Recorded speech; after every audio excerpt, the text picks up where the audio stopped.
పేరు పరాభవ.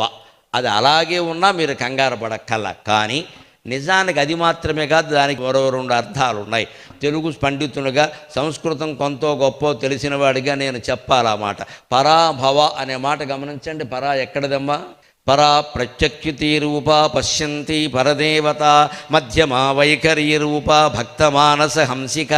పర అనేది లలితా సహస్రనామాల్లో ఒక నామం. అందులో పర. భవః ఎవరండి? భవః అంటే ఎవరండి? సాక్షాత్తు శివుడు. పర అంటే అమ్మవారు, భవ అంటే శివుడు. ఈ రెండూ కలిపితే పరాభవ. శివపార్వతులు కలిసినటువంటి సంగమ స్వరూపమే పరాభవ సంవత్సరం. ఏ రకంగా భయపడాలి? ఎందుకు భయపడాలి? మనం శివపార్వతుల ఒళ్ళో ఉన్నాం. మనం ఎందుకు భయపడాలి? పర అంటే అమ్మవారు, భవ అంటే శివుడు. ఇంకా ఇంకొక అర్థం చెప్పాలి అంటే సవర్ణ దీర్ఘసంధి తెలిసినా తెలుస్తుంది. పర ప్లస్ అభవ. భవ అంటే జన్మ. ఈ భవరోగం అంటారు, భవలోకం అంటారు.